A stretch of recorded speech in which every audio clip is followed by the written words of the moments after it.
আসসালামু আলাইকুম রহমতুল্লাহি ওবরকাতুহু। সম্মানিত দর্শক, সময়টি আমাদের কারোর জন্য ভালো নয়, বিশেষ করে সরকারের জন্য। নতুন বাজেট হয়েছে। এই বাজেট বাস্তবায়নের একেবারে প্রথম মাস।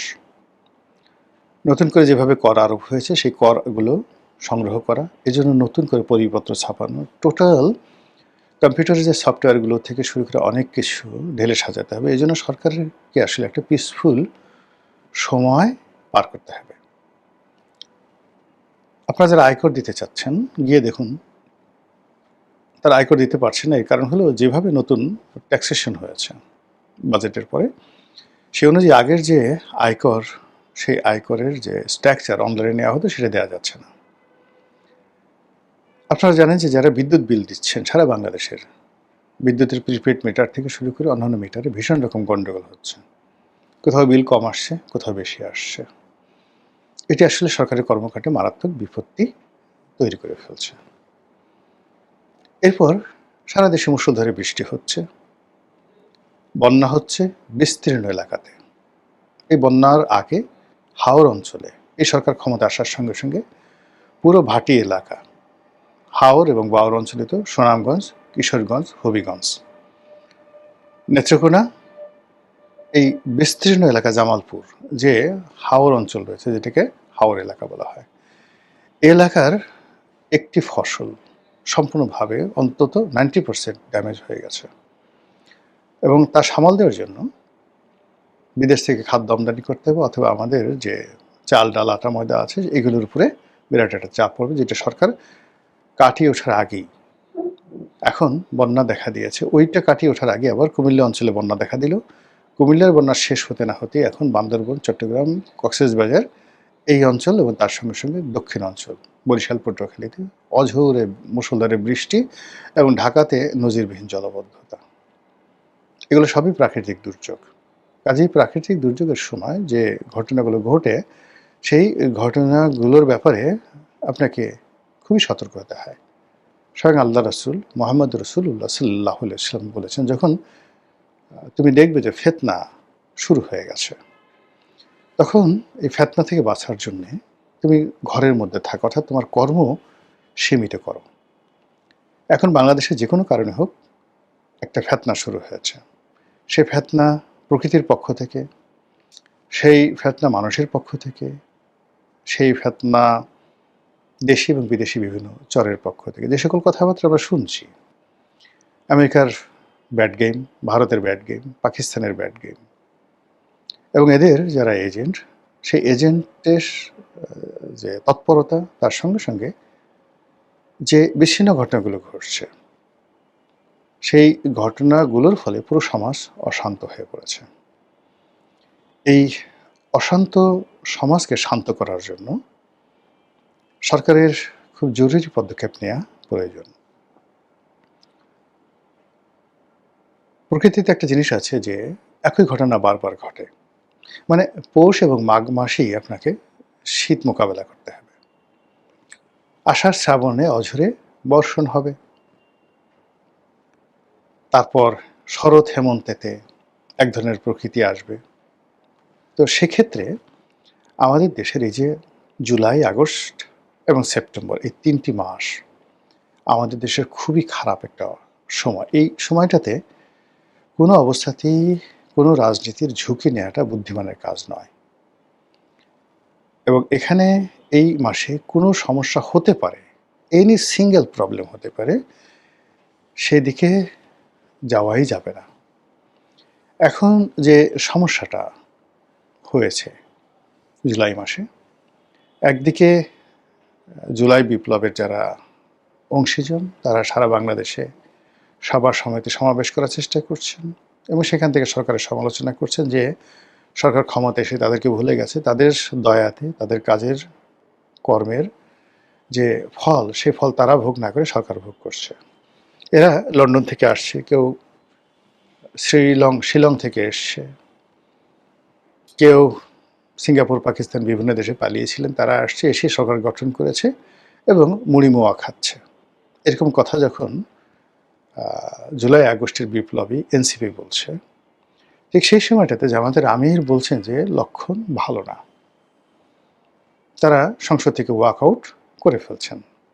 কি জন্য? যে তাদের যে জুলাই সনদ, এই জুলাই সনদ বাস্তবায়িত হচ্ছে না। সংবিধান সংশোধন যেভাবে হচ্ছে সেভাবে তারা চাচ্ছে না। এই সংবিধান সংশোধনের যে কমিটি, সেই কমিটিতেও তারা থাকতে চাচ্ছে না। এই ঘটনা যখন ঘটছে ঠিক সেই সময়টাতে আপনি চিন্তা করুন, এই জুলাই মাসেই কথা নেই বার্তা নেই শেখ হাসিনা রয়টার্সের এক সাক্ষাৎকার দিয়ে বললেন যে তিনি বাংলাদেশে আসবেন, আর এমনি হৈ হৈ করে সারা বাংলাদেশের টেকনাফ থেকে তেঁতুলিয়া পর্যন্ত এই এলো, এলে কি হবে? আরেক গ্রুপ বললো যে না আসবে না, আপা আসবে না। এইভাবে 2 দিন বা 3 দিন চলল। 3 দিন চলার পরে এর মধ্যে এসএসসি পরীক্ষা নিয়ে একের পর এক লঙ্কাকাণ্ড ঘটল। মুষলধারে বৃষ্টি, সেই বৃষ্টির মধ্যে ছেলেমেয়েরা পরীক্ষা দিতে চাচ্ছিল না। এবং বাস্তবিক অর্থে ঢাকা সহ যে সকল অঞ্চলে জলাবদ্ধতা তৈরি হয়েছে, বন্যা হয়েছে, আসলে সেখানে পরীক্ষাটা দেওয়া সম্ভব নয়। প্রচুর কষ্ট হয়েছে ছেলে মেয়েদের, অনেক দুর্ঘটনা ঘটেছে এবং অনেকে পরীক্ষা দিতে পারেনি। তো সেই সময় সকলের একটা দাবি ছিল যে এই পরীক্ষাটা পেছানো হোক। আমি একজন সাধারণ মানুষ, আমার মাথায় আসে না যে কেন এর মধ্যে ছেলে মেয়ে পরীক্ষা দিতে যাবে, আর এই পরীক্ষা যদি 1 সপ্তাহ পিছিয়ে দেওয়া হতো তাহলে কি ক্ষতি হতো সরকারের। কিন্তু সরকার কেন এখানে জিদ ধরল, কার বুদ্ধিতে কার পরামর্শে। এবং এর সঙ্গে যদি ওই যে দেশি বিদেশি চক্রান্ত সেগুলো থাকে তাহলে আমি অবাক হব না। বিকজ যারা এই ধরনের ডিপ স্টেট পলিসি চালায় তারা জানে যে যখন প্রকৃতি এরকম একটা কোনো ঘটনা ঘটায়, যখন মানুষকে বিক্ষুব্ধ থাকে, যখন মানে বারুদে আগুন লাগা মাত্র সারা দেশে আগুনের লেলিহান শিখা প্রবাহিত হয়ে যায়, এই সময়গুলোর জন্য বিদেশি যারা চক্রান্তকারী তারা বসে থাকে। কাজেই এরকম একটা বর্ষা যখনই হয়েছে তারা বলল যে ঠিক আছে, ওপেন দ্য ডোর, এখন কিছুটা ঘটবে। তারপরে যখন পরীক্ষার ডেট হলো, এই তো ঘটে গেছে। থার্ডলি হলো যখন ছেলেমেয়েরা পরীক্ষা দিতে চাইল না, তখন তারা হৈ হৈ রই রই করে যে এটাকে কাজে লাগানোর চেষ্টা করলো। এটা তো মানে রকেট বিজ্ঞানী হওয়ার দরকার নাই, যে কোনো লোক এটা বুঝতে পারে। কেন শিক্ষামন্ত্রী এই বিষয়গুলো বুঝলেন না, কিংবা শিক্ষামন্ত্রী যিনি বস, প্রধানমন্ত্রী এই বিষয়গুলো কেন বুঝলেন না? ফলে যা হবার তাই হলো। এই ছাত্রছাত্রীরা যে বিষয়গুলো চাচ্ছিল, এখন যে বিষয়গুলো চাচ্ছে, এগুলো সরকারের জন্য উভয় সংকট। যদি শিক্ষামন্ত্রী এহসানুল হক মিলন পদত্যাগ করেন, কালকে বলবে যোগাযোগ মন্ত্রী রবিউলকে পদত্যাগ করতে হবে। পরশুদিন সমস্ত ডাক্তার এবং নার্স যারা আছে তারা স্বাস্থ্যমন্ত্রীর বিরুদ্ধে রাস্তায় নামবে। তারপরের দিন ভিপি নুরুর বিরুদ্ধে নামবে, তারপরের দিন জোনায়েদ শাকের বিরুদ্ধে নামবে, তারপরের দিন দেখা গেল ওই যে আর একজন মন্ত্রী আছেন শাহ আলম মন্ত্রী, তো ওনার বিরুদ্ধে নামবে। এরপরে আলটিমেটলি এই জিনিসগুলো তৈরি হয়ে গেছে এবং এগুলো এরপরে নামবে, সবচেয়ে বেশি নামবে সালাউদ্দিন সাহেবের বিরুদ্ধে। ইতিমধ্যে বিএনপির মধ্যেই তো নানা রকম প্রতিক্রিয়া। বিএনপির বড় বড় নেতারা বলছেন, গয়েশ্বর বাবুর মতো মানুষ, তারপর জয়নাল আবেদীন ফারুক সাহেবের মতো মানুষ, যে সালাউদ্দিন সাহেবকে ডাইরেক্ট ইন্ডিকেট করে গয়েশ্বর বাবু বলছেন যে আপনার বাড়ির সামনে দিয়ে ইয়াবার সব চালানগুলো চোরাচালানি হচ্ছে। এই কথা বলা মানে এর চেয়ে তার অপমান থাকতে পারে না, পার্লামেন্টের মধ্যে হচ্ছে। আবার জয়নাল আবেদীন ফারুক বলছেন যে এই মানে আওয়ামী লীগের আমলে যে সকল ইয়াবা ব্যবসা ছিল, এটা এখন বিএনপির কিছু নেতাকর্মীরা নিয়ন্ত্রণ করে। হোয়াট ডাজ ইট মিন? এটার অর্থ কী? তাহলে যে বিএনপির মধ্যে যে গৃহদাহ, গৃহ বিবাদ, বা বিএনপির মধ্যে যে বিষ বৃক্ষগুলো তৈরি হয়েছে, সেই বিষ বৃক্ষকে ফুলে ফলে শোভিত করার জন্য সরকারের যারা প্রতিপক্ষ তারা নানা রকম ন্যারেটিভ তৈরি করছেন। এবং বিশেষ করে হাসনাত আবদুল্লাহ থেকে শুরু করে নাসিরউদ্দিন পাটোয়ারি, অন্যান্য যারা আছেন যারা খুবই মুখরা, যারা স্পষ্টবাদী, স্ট্রেট ওয়েতে কথাবার্তা বলেন, তারা তো এই মন্ত্রীদের নাম উচ্চারণ করে, সালাউদ্দিন সাহেবকে নাম উচ্চারণ করে যা মুখে আসে তাই বলছে।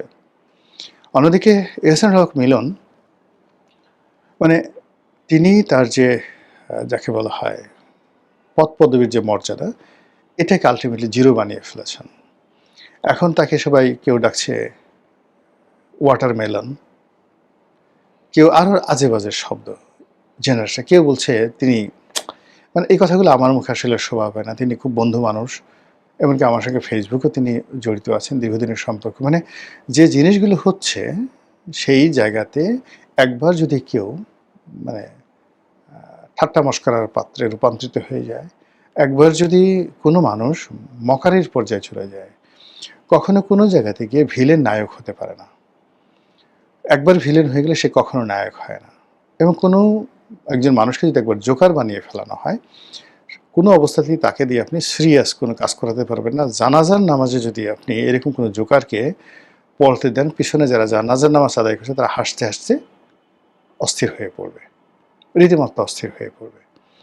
তো কাজেই প্রত্যেকটা মানুষকে তার ব্যক্তিত্ব ধরে রাখতে হয়, অথবা যে কোনো কারণে যদি মানুষ এই তার ব্যক্তিত্ব যাকে বলা হয় হারিয়ে ফেলেন, তাহলে তাকে ওই পেশাটা ছেড়ে দেওয়া উচিত বা চলে যাওয়া উচিত।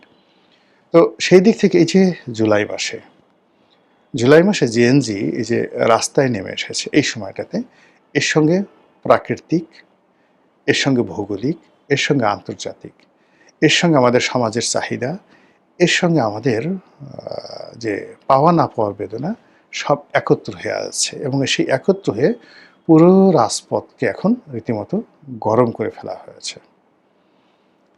এবং এটা যুগপৎভাবে নেপালের সঙ্গে মিলে গেছে। আপনারা জানেন যে সেখানে বাংলাদেশের মতো একটি সরকার প্রতিষ্ঠিত হয়েছে, বালেন্দ্র শাহদেব, এবং আমরা সবাই বাংলাদেশে বসে বালেন্দ্র শাহদেবের যে কর্মকাণ্ড, সেই কর্মকাণ্ড নিয়ে খুব ইতিবাচক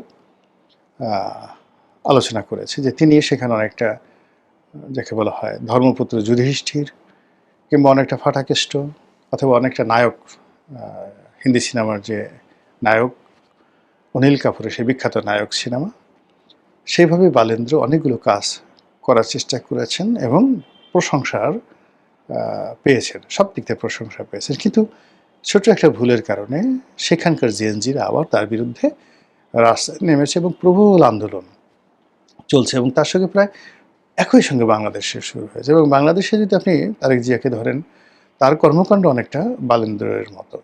তিনি মন্ত্রীদেরকে দালালি করতে নিষেধ করছেন, তিনি পারিবারিক জীবন যাপন করছেন, ছুটোছুটি করছেন, খুব সাধারণভাবে রাষ্ট্রের ব্যয় কমানোর জন্য খুব সাধারণ মানে আড়ম্বরহীন জীবনযাপন করছেন, সবই অনেকটা বালেন্দ্রের ক্যাটাগরি। এবং তার সঙ্গে এই যে তার মন্ত্রীদের বিভিন্ন কর্মকাণ্ড এবং জেএনজি রাস্তায় বের হয়ে আসা, পুরো জিনিসটি মনে হচ্ছে যে বাড়া ভাতে ছাই দেওয়ার মতো। এখন এই যে বাংলাদেশে যে ঘটনাগুলো ঘটছে এখন, সেই ঘটনাগুলো সরকারকে চিন্তা করতে হবে, সরকারকে চিন্তা করতে হবে এবং ইতিহাস থেকে শিক্ষা নিতে হবে। কি শিক্ষা নিতে হবে? যে কোনো অবস্থাতেই জিদ করা যাবে না। যারা তরুণ এরা অসংবদ্ধ, মানে যাকে বলে অসংগঠিত, এর মধ্যে কোনো সেন্ট্রাল নেতৃত্ব নেই যারা এই মুহূর্তে রাস্তায় নেমেছেন। তাদের সঙ্গে নেগোসিয়েশন করা বা কোনো কিছু করা এটা একেবারে অসম্ভব। ফলে এক বাক্যে তাদের দাবিগুলো প্রধানমন্ত্রী যদি মেনে নেন, তাহলে এক ধরনের ফলাফল হবে। কিন্তু এখানে অতীতে যদি ভাবে কোটা বিরোধী আন্দোলনের যারা আন্দোলনকারী ছিলেন তাদের বিরুদ্ধে যেভাবে প্রথমে পুলিশ লেলিয়ে দেওয়া হয়েছিল, যেভাবে ছাত্রলীগকে নামানো হয়েছিল, এটা একটা রং সিদ্ধান্ত ছিল।